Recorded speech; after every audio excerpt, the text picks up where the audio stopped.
Welcome to this final tutorial in the WordPress tutorial series.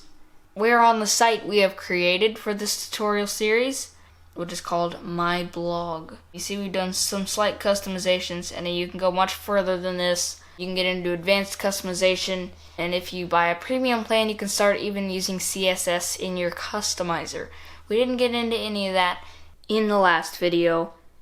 In this video, we will be discussing the WordPress user interface.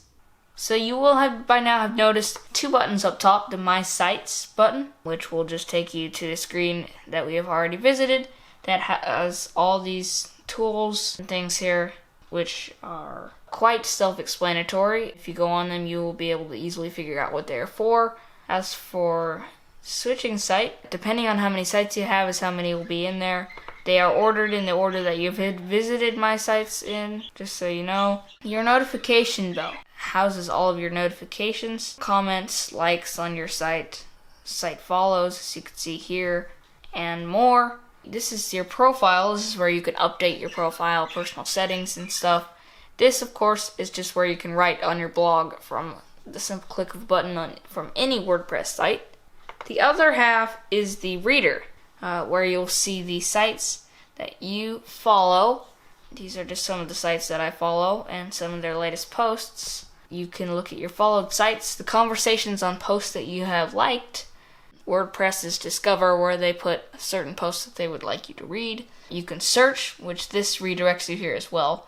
This search bar up here. Stuff that you've liked, and then you could search through WordPress by tags. There's also your site dashboard, which can simply be accessed by adding wp-admin to the end of your URL. There you can access most of the same settings, along with some other settings, which you can explore on your own time when you are getting more into WordPress here. For now, we have set up a WordPress blog, written some content, updated the design, taken a look at the interface. Now, it's finally time to launch your blog. So you'll see in the site setup list, launch your site. That is the next thing in the step. We are going to do that.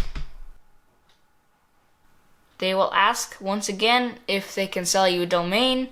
We're going to continue to skip the purchase, continue with a free site, and now our website is ready to go. I hope that you enjoyed these videos and that they have taught you how to start and optimize a WordPress.com blog. Thank you for watching.